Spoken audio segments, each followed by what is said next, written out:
porque tuve una visión de Dios, o viene de parte de nosotros y dice algo diferente, no se dejen perturbar. Porque estos hermanos estaban perturbados, habían perdido la paz, estaban tristes porque decía, bueno, el Señor vino y nos dejó, se olvidó de nosotros. Y ellos estaban confundidos. Entonces el apóstol le dice, miren, en cuanto a este tema, no se dejen engañar. No dejen que los confundan. No presten oídos a gente que dice lo contrario a lo que yo ya estuve hablando en la carta anterior.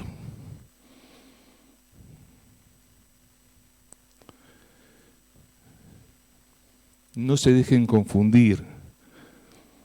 Lo que realmente va a pasar es esto. Y Pablo le dice, y le empieza a explicar por qué no están ahí.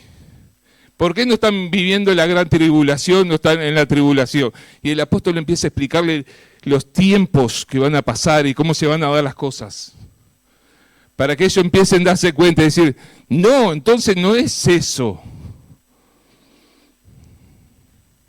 Y para que su ánimo fuera reconfortado, si ellos pudieran ser animados en la tribulación, sabiendo que el Señor va a venir a buscar a su iglesia. De que no era verdad lo que le estaban enseñando. Que a pesar de la tribulación que ellos podían estar sufriendo, estaba la esperanza de que Cristo venía a buscar a su iglesia. Y eso reconfortaba su corazón. Le daba valor. Estaban dispuestos a seguir adelante porque la venida del Señor estaba. Sí, dice, no sabían cuándo, pero sabía que iba a pasar. Y hermanos, acá vamos a abrir un paréntesis.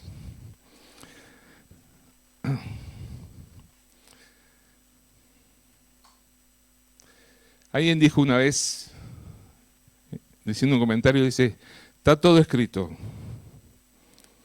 De lo nuevo que vos podés encontrar es viejo.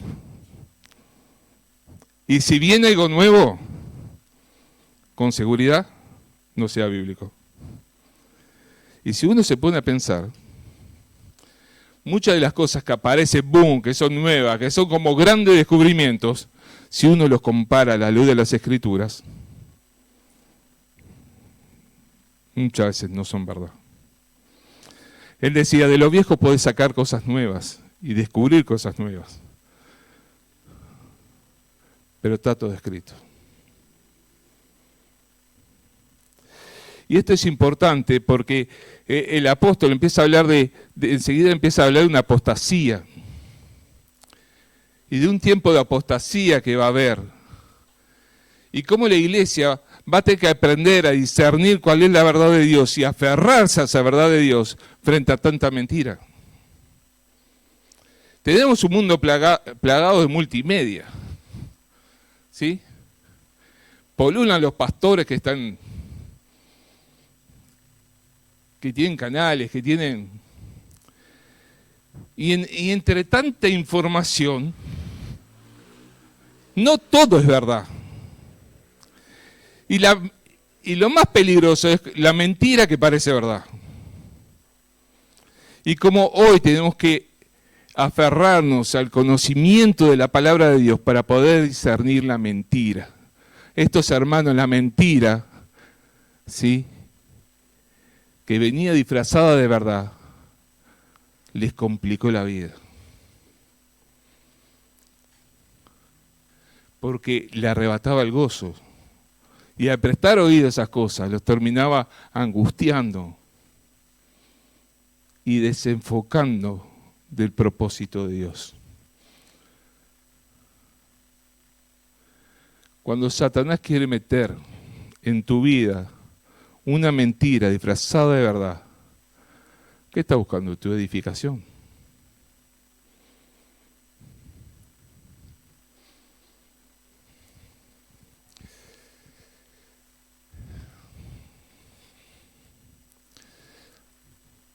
Cuando Satanás mete una mentira en tu vida, quiere arruinar tu vida, pero quiere arruinar la iglesia. El otro día miraba una película cristiana de un muchacho que tenía un grupo de ley a cargo, ¿no? Tenía 5 hombres con él. Y en medio de un fuego cruzado, ve una muchacha en el medio de una niña, en el medio del fuego cruzado, y él, queriendo salvar a la niña, termina matando a todos sus hombres. Porque la niña tenía un chaleco bomba. Y la película se trata del proceso de cómo él se reconcilia con Dios después, porque no se podía perdonar el hecho de haber matado a sus compañeros, y cómo él se reconcilia con Dios y cómo Dios lo restaura y lo termina usando. Y ahora, ¿por qué cuento esto? Es que muchas veces nosotros escuchamos afuera y metemos la niña adentro de la iglesia. Y cuando eso explota, vemos pedazos de vidas.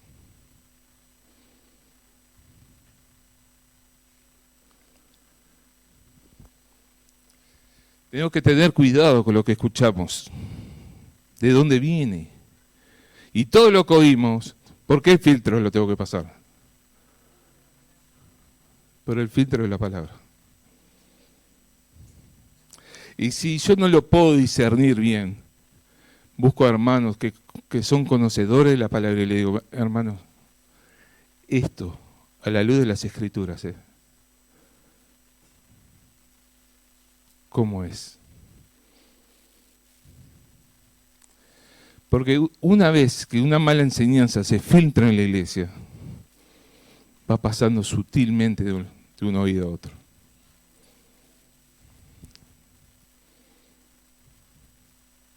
Y va contaminando, va rompiendo, va debilitando, y el único que sale victorioso es Satanás. Y a esta iglesia le pasaba eso. Una iglesia que estaba preocupada, que estaba desanimada, que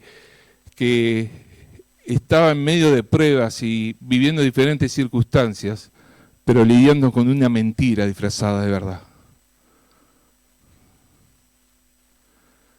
Y qué tremendo debe haber sido cuando ellos redescubren que la venida de Cristo todavía estaba latente. Qué tremendo.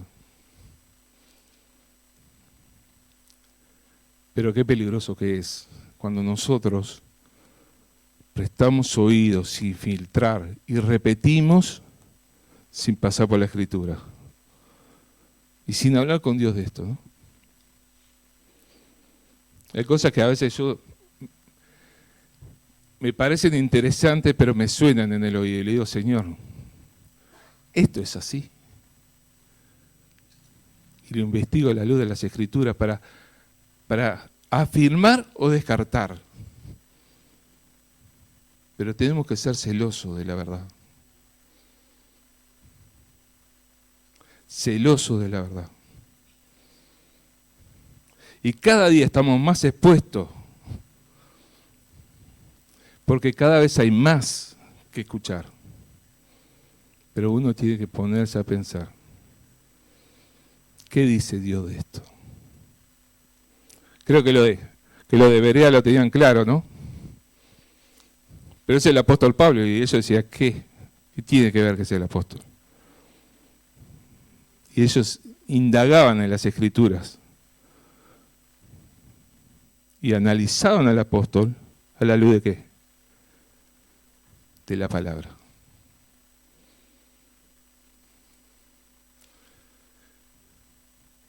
Pero para analizar a la luz de las palabras, ¿qué tengo que hacer yo? ¿Cómo?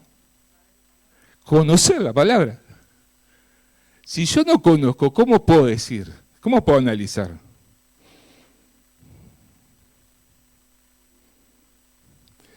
Es importante que cada uno de nosotros conozcamos la palabra. Primero, para crecer en mi intimidad con Dios.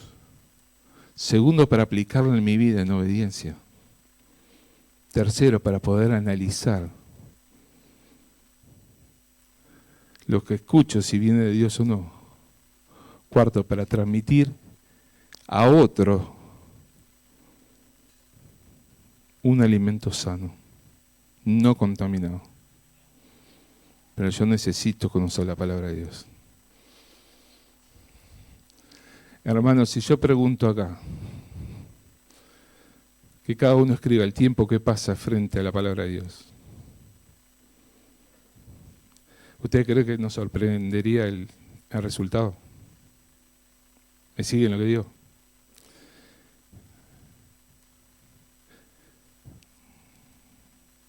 Es peligroso cuando hay una iglesia que no pasa tiempo frente a la palabra de Dios. Es una iglesia peligrosa. Porque es una iglesia vulnerable. Porque es una iglesia fácil de engañar. Es fácil de engañar. Y la mentira que Satanás introduce es para destruir. Para destruir a la persona, pero para destruir la iglesia. ¿Te das cuenta de la responsabilidad que tienes? ¿Te das cuenta la importancia de estudiar y meditar la palabra de Dios?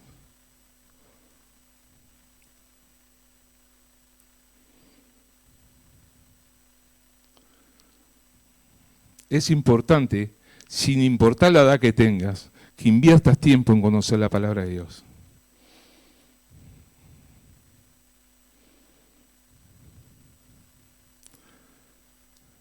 Por eso es importante que meditemos en la palabra de Dios. Porque cada uno de nosotros somos guardianes de la integridad de la palabra en la iglesia. Lo repito. Cada uno de nosotros somos responsables o somos los guardianes de la integridad de la palabra en la iglesia. Y para eso yo tengo que conocer la palabra de Dios.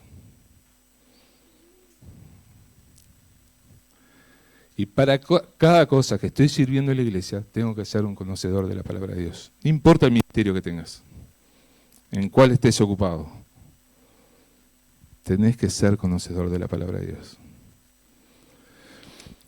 El apóstol empieza a mostrarle acá a los hermanos de Tesalónica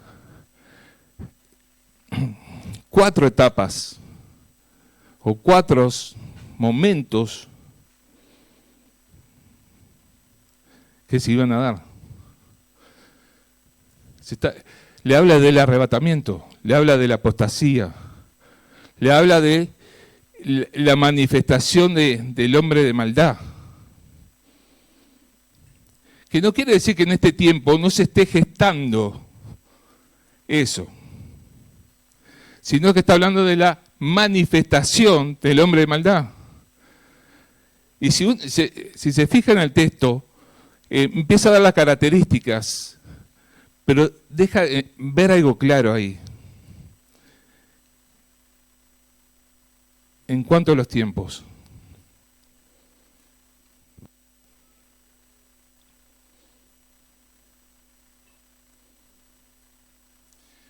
Empieza a mostrar que Dios tiene el control. Que dice que la manifestación del hombre de maldad va a ser cuando sea quitado. ¿Cómo dice el pasaje ahí? ¿Cómo dice el pasaje? Cuando sea quitado lo que lo detiene.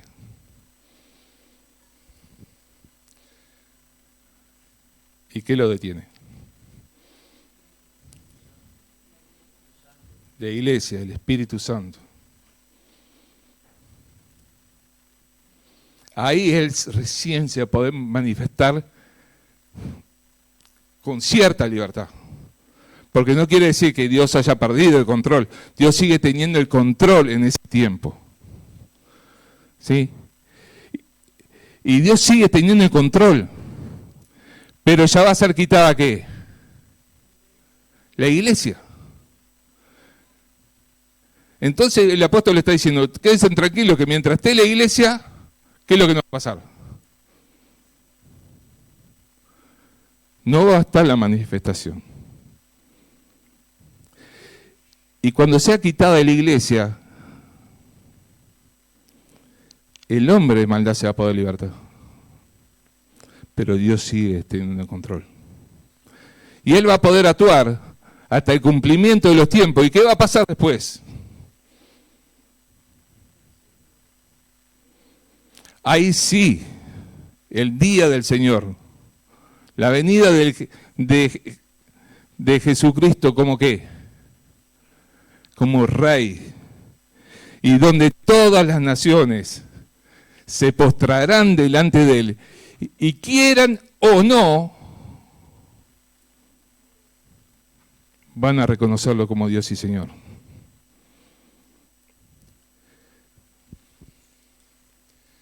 Y ahí van a ser juzgados. Y le está hablando de cómo la gente va a ser engañada por el anticristo también.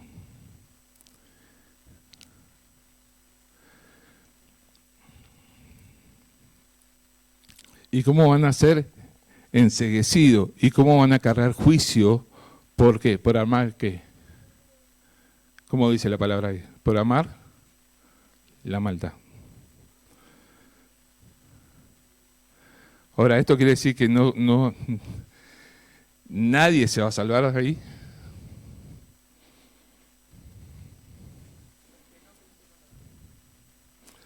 Sí, y no se dejaron marcar por la bestia.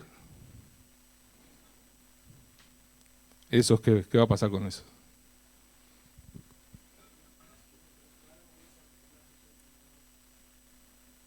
También van a morir. Pero también aquellos que no son marcados por la bestia, bueno, ahí está. Pero mucha gente va a ser engañada por el anticristo. Entonces, el apóstol quiere que ellos entiendan cómo se da la sucesión de tiempos. Y quiere dibujarle en su mente y en su corazón dónde ellos están parados. En qué momento de la historia, ¿sí?, del plan de Dios ellos están parados. Y le deja claro que la venida del Señor Jesús nos había dado. Que todavía tenían esa esperanza a cual aferrarse.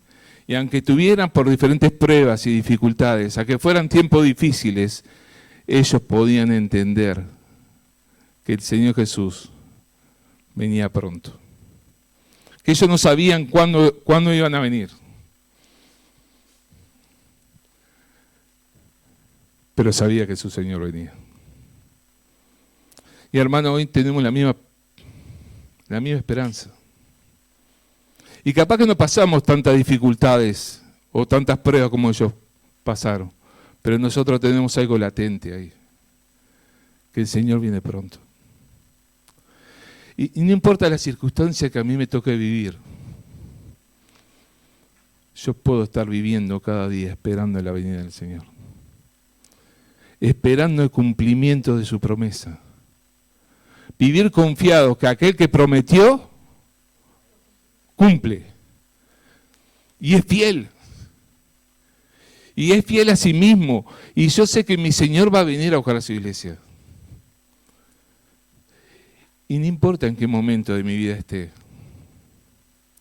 o la circunstancia que esté pasando, cuando Él venga a llevar a su iglesia, yo me voy con Él. Yo me voy con Él.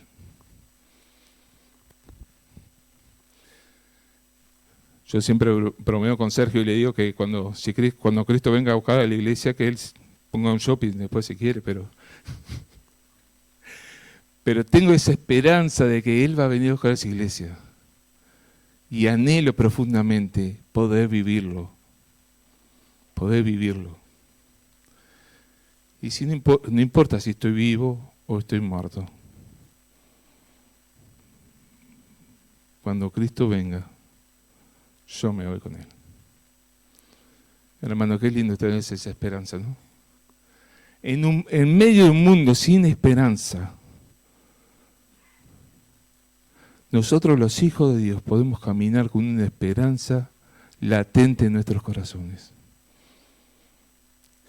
Y en un mundo donde todo el mundo falla, saber que el que prometió no me va a fallar, porque Él es fiel.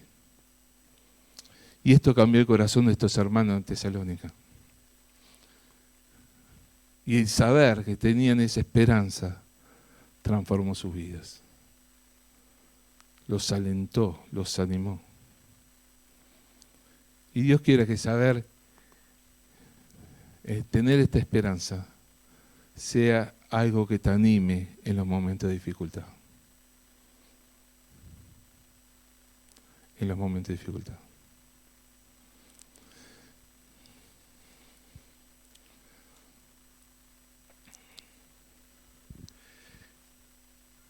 Entender este tema, teníamos que estudiarlo en 2 o 3 domingos, estudiar a profundidad el tema de estos tiempos. Pero 2 cosas que quería resaltar, y es que una era que cuidado con las cosas que escuchas y dejas entrar en tu mente y en tu corazón. Que lo filtres frente a la palabra de Dios. Que sepa descartar lo que no sirve, lo que es mentira, y aquello que es verdad, atesorarlo. Pero para eso tenés que ser conocedor de la palabra de Dios. Y la otra cosa que quería dejarte presente es, no te olvides de la venida de Cristo. Que Él dijo que iba a venir a buscar a su iglesia. Él dijo que, no dijo el día y la hora que iba a venir. Así que esperalo bañadito. ¿No dijo eso? No. Él dijo que iba a venir ¿cómo? Ahora, lo que vos sí sabés, cómo te tiene que encontrar cuando venga. ¿Y cómo te tiene que encontrar? Anhelando su venida. En una íntima comunión con Él. Sirviéndole de corazón sincero. Como resultado de esa intimidad con Dios. Y no que venga y te encuentre revolcándote en el pecado.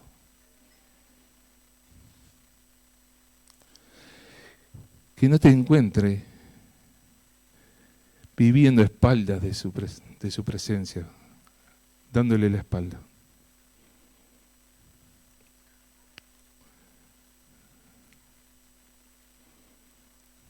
Dios quiera que cada uno de nosotros,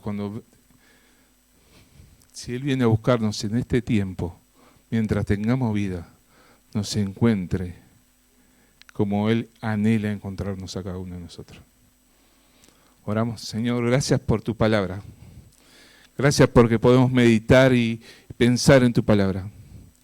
Y Señor, gracias porque tenemos toda tu palabra con libertad para poder estudiarla, conocerla, para memorizarla, para que a través de tu palabra podamos filtrar todas las enseñanzas que muchas veces oímos y saber lo que es verdad y lo que no es verdad. Lo que viene de ti o lo que viene de Satanás, que quiere envenenar nuestras mentes y nuestros corazones para arruinar tu iglesia y sobre todo arruinar nuestras vidas.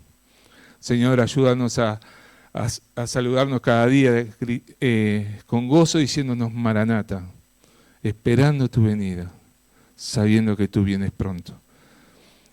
Y Señor, ayúdanos a vivir de santidad. Ayúdanos a proclamarles a todas las personas que se acerquen a ti, porque tu venida está cercana. Señor, gracias por tu palabra y por lo que hoy podemos meditar. Y confiamos y descansamos en ti. Y gracias por la promesa. Y gracias porque sabemos que el que promete, cumple, porque es fiel a sí mismo. Te damos las gracias, Padre, por tu palabra. Y lo hacemos en el bendito y precioso nombre, Señor Jesús. Amén. Julio.